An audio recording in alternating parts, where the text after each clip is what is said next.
Les amis, bonjour à tous, très heureux de vous retrouver pour une nouvelle Prévia. Ça fait longtemps que je n'avais pas fait de Prévia, donc je suis très excité de vous reproposer ce contenu, sachant que c'est un choc, l'un des chocs de cette semaine en Ligue des Champions. Liverpool, Real Madrid, évidemment, il y a beaucoup de choses à dire sur ce match-là, d'autant plus que l'année dernière, ça s'était mal passé. J'avais titré nul, nul, nul, avec ce match catastrophique du Real, à l'image de Mbappé, qui avait raté son match avec cette notamment chute un petit peu clownesque, un penalty manqué, un Real qui n'avait pas été bon du tout. Et peut-être que c'est l'heure justement de se venger, de se rattraper, d'autant plus que Liverpool est malade. On en parlera dans la vidéo. Donc aujourd'hui au programme, comme d'habitude, on ne change pas une équipe qui gagne. La presse espagnole, notamment Marca, l'actualité du Real. Pas de conférence de presse parce que là, elle a lieu à 18h, donc c'est trop tard. L'analyse de Liverpool et des joueurs dangereux. Ma composition en direct et bien sûr mes pronostics avec Unibet qui vous offre 10 euros en plus des 100 euros de free bet avec le lien en description ou le code chronique 10. Vous devez parier avec responsabilité, c'est strictement réservé aux personnes majeures, mais ça soutient la chaîne les amis, donc si vous voulez pronostiquer pour ce match-là, passez par mon lien et je vous en remercie. On passe au générique et puis la suite de la vidéo.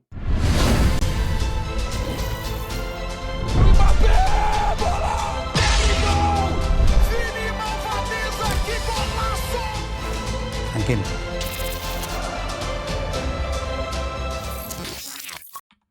Avec la presse espagnole qui parle évidemment du choc à Anfield du côté de As et du roi Jude. Alors pour Jude Bellingham, j'en parlerai, je ferai un focus sur lui ce soir en live avec Guillaume. Donc pour tous ceux qui matent cette vidéo, il y a un live à 17h comme quasiment du coup à tous les jours depuis le début de la saison. Donc on parlera du retour en trombe de Bellingham. Et là on va parler de la presse espagnole. Il y a quand même pas mal de choses à voir. Alors Bellingham, cette partie-là, comme je vous l'ai dit, on en parlera cet après-midi. Moi ce qui m'a intéressé, c'est cet article-là.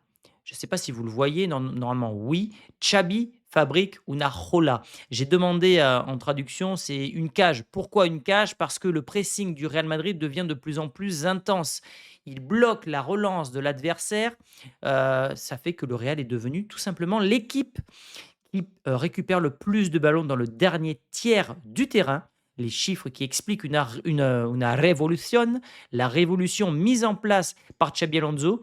Et c'est très fort parce que cette équipe-là ne pressait pas du tout sous Carlo Ancelotti. Il est en train de déranger certains cadres du vestiaire, mais force est de constater que les victoires sont là et que le pressing qu'on attendait tant depuis énormément d'années se met en place petit à petit. Donc bravo Xabi Alonso, il est en train de métamorphoser ce Real Madrid et ce vestiaire. Pour la suite de l'analyse de la revue de presse, il y a évidemment le retour aux sources pour Xabi Alonso qui était entraîné à l'époque par Rafa Benitez, également entraîneur du Real Madrid.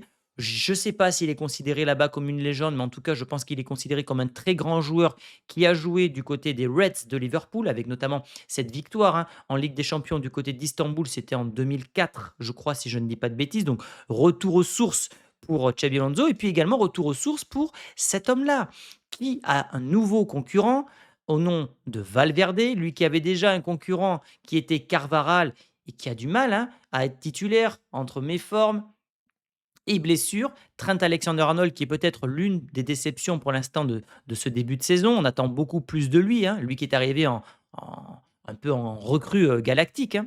Donc j'ai hâte de voir s'il va jouer, même si mon avis c'est que ça sera Valverde, mais je vous partagerai tout ça tout à l'heure dans ma composition.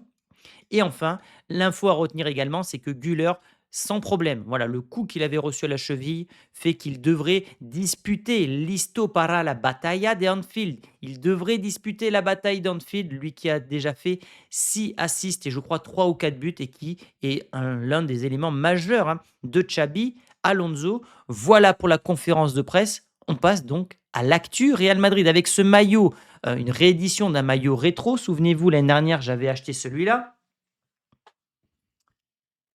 Véritable banger, des maillots que je n'ai pas pu m'acheter à l'occasion, enfin à l'époque puisque j'étais enfant et que j'avais pas d'argent tout simplement. Donc dès que ces maillots sortent, je les prends pour agrandir ma collection en tant que fan du Real Madrid. Je ne sais pas si je l'adore ou si je le déteste ce maillot, je suis vraiment très perturbé. Donnez-moi votre avis dans les commentaires. Metallica qui, avec Enter Sandman, je crois que c'est ça le titre, devient la nouvelle musique de l'entrée des joueurs. Alors je ne connaissais pas cette musique, Je connais le groupe, mais je ne connaissais pas cette musique. Je suis allé l'écouter. Je reste sceptique sur le choix de cette musique. Alors pour tous ceux qui sont allés au Bernabéu ou qui vont y aller, partagez-moi en vidéo sur Instagram le moment où cette musique va passer pour qu'on puisse se faire une idée. Je la partagerai avec le public, avec tous les abonnés. Voilà, c'est aussi ça d'avoir une communauté, c'est de se partager des vidéos, des informations, etc. pour voir ce que ça donne. Moi, comme ça, je trouve que ça dénote un petit peu avec la classe, la grandeur, le côté un petit peu aristocrate du Real Madrid. Ce groupe métalleux, voilà, moi je suis pas très fan de ce genre de musique, mais voilà, peut-être que ça rendra bien. C'est vous qui me le direz également dans les commentaires. Ce Real qui va très bien, ce Real Castilla qui va très bien, tout va bien du côté du Real Madrid. 5 victoires consécutives pour les hommes de Xabi Alonso, c'est quasiment la même chose pour les hommes d'Arbeloa. C'est 4 ou 5 victoires. Donc pour l'instant, les deux meilleurs amis sont en train de révolutionner, chacun à leur échelle, le club du Real. Et ça pour le plus grand bonheur des fans de ce club. Le Real qui va donc jouer 6 matchs consécutifs à l'extérieur. Liverpool demain, le Rayo ce dimanche, Elche, l'Olympiakos, Girona et également l'Athletic Club des Bilbao, que je n'ai pas mis d'ailleurs à l'écran, je ne sais pas pourquoi. Donc, des déplacements compliqués. On retrouvera finalement notre Real Madrid à domicile contre Manchester City et peut-être que j'aurai l'occasion d'y aller. Je dis bien peut-être, je touche du bois. Mais oui, en tout cas, je cible le match pour y aller. Et donc, 6 matchs à l'extérieur qu'il faudra bien aborder parce que c'est un segment de saison qui sera quand même très important pour la continuité du club. Les fans ont laissé un message d'amour à Vinicius juste devant Valdebebas pour le soutenir. Vini, tu es grand, nous t'aimons, nous n'oublions pas ces moments, on t'aime. C'est important ces messages à Vinicius qui est bien sûr le cul entre deux chaises. On ne sait pas s'il va prolonger ou partir à l'étranger en Première Ligue ou en Arabie Saoudite. En tout cas, ces petits détails peuvent faire à terme pencher la balance s'il sent l'amour. On sait que le côté amour, passion au Brésil, c'est très important pour les joueurs. Donc j'espère qu'il va vite prolonger. Je sais que ça fait 10 mois que je vous rabâche ça, mais quand on a un problème lancinant comme ça dans le cerveau, ce n'est pas bon. Pour autant, il est bon cette année. En tout cas, il a été bien relancé par Xabi Alonso, malgré des problèmes en interne avec le coach espagnol. Mais en tout cas, bravo aux supporters qui ont laissé ces messages d'amour. Militao qui n'a pas été dribblé une seule fois au cours des 5 derniers matchs du Real Madrid, Valence, Barcelone, Juve, Retafe, Villarreal. Un monstre. Bah oui, c'est un monstre et je suis le premier choqué, le premier surpris.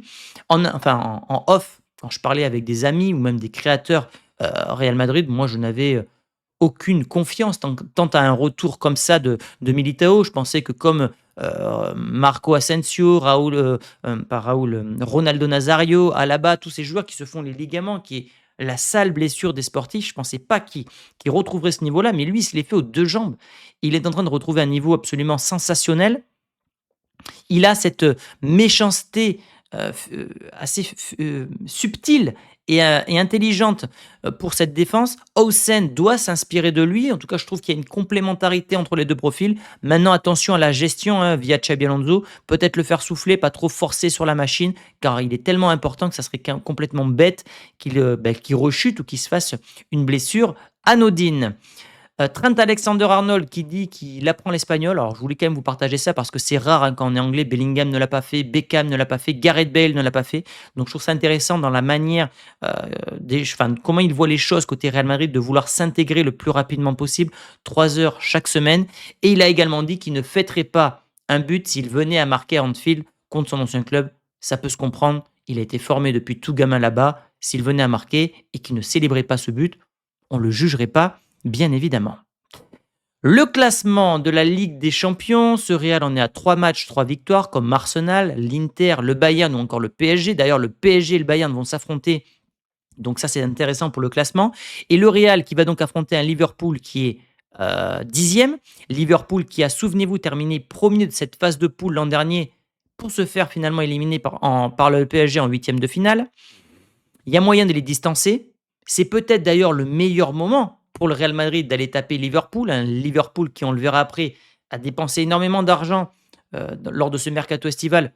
Peut-être que ça a même déséquilibré l'effectif et la mentalité de ce 11-là, mais un Liverpool qui est plutôt malade. 2 victoires en 10 matchs, c'est pas ce à quoi nous a habitué ce club ces dernières années. Il y a eu une victoire ce week-end contre Aston Villa, au meilleur moment peut-être pour eux, une défaite en Cup contre Crystal Palace, contre Brentford, contre Manchester United, contre Chelsea, encore une fois contre Crystal Palace et contre Galatasaray. On a l'impression que dès que le niveau s'élève réellement, cette équipe a du mal.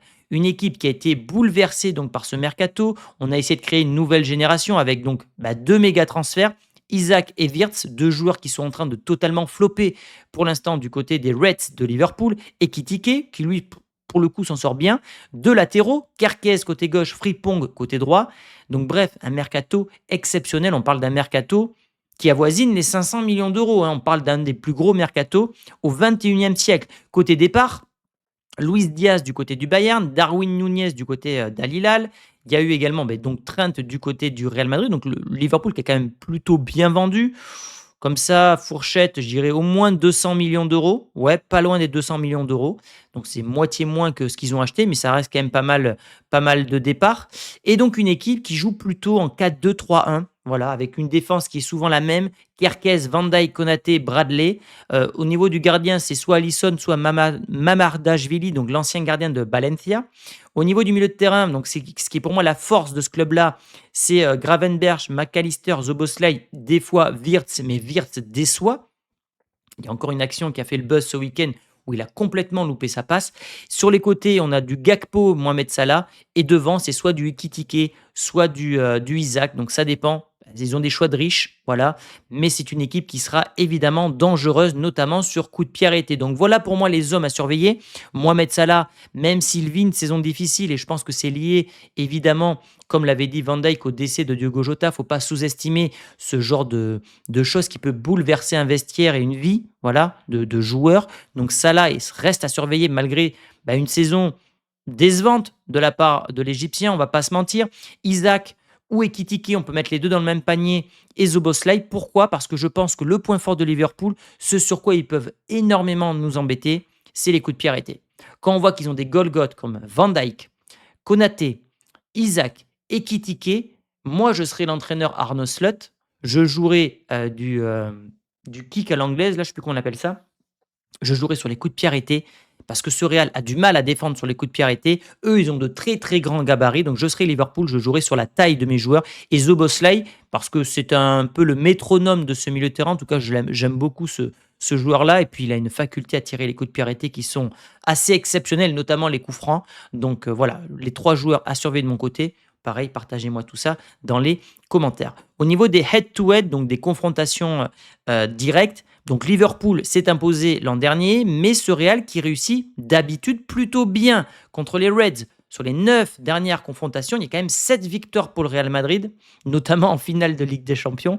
Mais on s'est déjà imposé là-bas 5-2, souvenez-vous. On avait été mené 2-0 en l'espace de 10 minutes. Finalement, ce Real s'était imposé 5-2 là-bas. Donc un Real qui n'a pas peur d'aller jouer en Anfield et qui réussit plutôt bien contre les Reds. J'espère qu'ils prendront leur revanche par rapport à la saison passée, sachant que oui, le dernier duel était perdu 2-0 avec ce penalty loupé de Kylian Mbappé qui avait été nul, il faut le dire. Et on passe donc à ma composition. Les amis, ma composition, je vois un 4-4-2, même si ça risque d'être un 4-3-3 déguisé, mais je partirai sur un 4-4-2 dans les gros matchs. Je pense que le Real doit insister sur le 4-4-2. En tout cas, c'est ma composition. Je ne dis pas que ça sera la composition de Xabi Alonso. Et d'ailleurs, partagez-moi votre 11 dans les commentaires. À gauche, Carreras, qui a marqué un but exceptionnel et qui est franchement une belle recrue, hein, côté Real Madrid, côté Xabi Alonso. Côté droit, je pense qu'on aura du Valverde. Je ne pense pas qu'il prendra le risque d'un point de vue physique, d'un point de vue émotionnel, de faire entrer, enfin en tout cas de mettre titulaire Trent Alexander-Arnold, peut-être le faire entrer en fin de match. Ça pourrait être une belle surprise. Défense Militao. Il est où? Hausen. Hausen. Devant la défense, Chouameni. Je verrai bien Arda Güler là. Je verrai bien Kamavinga ici. Et je verrai Bellingham là, avec donc deux attaquants que seraient Vinicius et Mbappé. Sachant que. Alors, il est où le français là? Je le trouve pas, je le trouve pas, je le trouve pas. Eh bien, il est là. Sachant que, oui, je disais, excusez-moi les amis, j'ai un petit peu buggé, le Real l'an dernier a eu pas mal d'opportunités. Il y avait beaucoup d'absents, notamment Vinicius.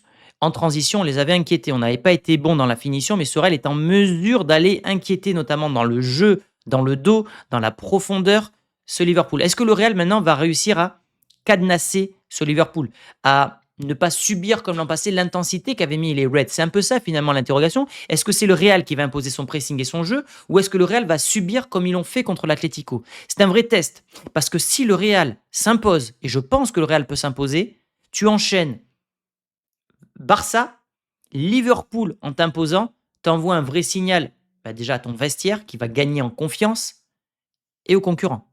Parce que tu gagnes deux des prétendants à la Ligue des Champions, Barcelone et Liverpool. Il y a un accident à l'Atlético, ça arrive, on ne peut pas gagner tous les matchs. Je rappelle que le Real, pour l'instant, fait son meilleur début de saison depuis 65 ans. Il y a eu 13 victoires, une défaite. Donc voilà, ce Real est en mesure d'aller s'imposer du côté d'Anfield. On passe donc à mes pronostics, les amis. Vous avez donc 10 € offerts avec mon partenaire Unibet.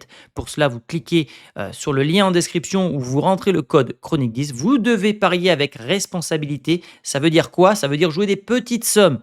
10, 15, 20 € grand maximum, des sommes que vous êtes prêts à perdre. Ce n'est pas une alternative au travail. Maintenant que c'est dit, on passe à ma compo avec Unibet. Voilà, je vais mettre les petites mentions légales et vous avez donc les cotes de cette rencontre. Alors, je vais peut-être baisser la fenêtre, voilà, pour que vous puissiez voir les cotes. Liverpool qui est coté à 2,35. Le match nul à 3,72. Le Real à 2,35 également. Il y a une vraie égalité. J'ai tourné la vidéo ce matin avec Christophe. Liverpool était légèrement favori. Donc, les cotes sont en train de s'inverser. Et ça, c'est très intéressant. 78% des pronostiqueurs vont sur le Real. Et je vais suivre cette majorité parce que Liverpool doute. Et je pense que si le Real met le premier but ou que le Real arrive à faire déjouer l'intensité, le pressing des Reds, ils vont se mettre à douter. Parce que c'est une équipe qui perd, là où le Real est une équipe en confiance actuellement. Donc je verrai une victoire du Real Madrid. Une victoire qui sera avec les deux équipes qui marquent. Je pense que ce Real va encaisser des buts. La cote n'est pas ultra intéressante, mais ça fait mine de rien un combiné à 3,24. Ce n'est pas rien. Mettez 5 €, vous en gagnez 16. Au niveau de mon score exact, je partirai sur un 2-1. Côté Real Madrid, le score le plus probable, c'est le 1-1. Et ensuite, c'est le 2-1 côté Real Madrid. Moi, je partirais sur un 2-1 côté Real Madrid. Ça risque d'être serré, mais je pense que ce Real est vraiment en mesure d'aller les embêter. Puis pour tous ceux qui veulent tenter une cote un peu plus safe, c'est le score multi-choix. 1-2, 1-3, 1-4, côté à 5,30. Au niveau des buteurs, bon, Mbappé, il est à la course avec Haaland, Kane, etc. Il est coté à 1,76. C'est un peu la facilité, mais en même temps, il marque dans tous les matchs. Donc, comment ne pas pronostiquer Mbappé? Il a à cœur de prendre sa revanche perso vis-à-vis de ce match loupé l'an passé, notamment ce tir au but raté. Donc, je verrai Mbappé. Alexander Arnold est coté à 8,82, mais je pense que non. Et je verrai un Bellingham. Bellingham, il est sur 3 matchs consécutifs en marquant. Il joue en terre anglaise. Il doit marquer des points vis-à-vis de Tuchel pour la Coupe du Monde, même si c'est quand même un scandale si ce mec ne va pas à la Coupe du Monde. Donc je verrai Bellingham et Mbappé, les amis. Voilà pour mes pronostics. Et dernier message à vous partager avant de vous laisser déjeuner tranquillement. Je vous rappelle que vous avez ma playlist des vidéos Socios. Vous avez une vingtaine de vidéos sur plein de sujets qui concernent le Real Madrid que je ne peux pas traiter de manière publique parce que l'algorithme ne me poussera pas. Donc on parle de quoi? On parle du musée du Real Madrid, de ma collection de maillots, d'anecdotes. On revoit des matchs ensemble, mon 11 ultime, certains documentaires. Bref, tout l'univers du Real Madrid sous un autre angle. Voilà, c'est des vidéos premium. Donc voilà, c'est des fois des produits collector que j'ai achetés sur le net. Et là, récemment, j'ai ouvert une série, réaction à la présentation de Zidane en 2001. J'ai fait la même chose avec Cristiano Ronaldo et je compte faire la même chose avec Mourinho lorsqu'il signe au Real Madrid, Zidane en tant qu'entraîneur, Ronaldo Nazario. Donc voilà, il y a généralement 2-3 vidéos par mois. Là, j'étais en vacances, donc j'ai pas pu en tourner. Mais si vous voulez soutenir la chaîne, me soutenir pour différents projets, ben, ça fait partie des choses que vous pouvez faire. Les amis, je crois que j'ai tout dit. Donc donnez-moi votre compo, votre pronostic, les amis. Et on se retrouve demain soir pour le live débrief avec Guillaume. Et ce soir, également, pour tous ceux qui suivent mes petits lives quotidiens, à 17h, c'est tous les jours à 17h, avec Guillaume, où on traite d'un sujet avec des petits jeux en fin de live. C'est très sympa. Donc, rejoignez-moi tous les jours à 17h. Je vous fais de gros bisous, les amis, et je vous dis à ce soir. Ciao!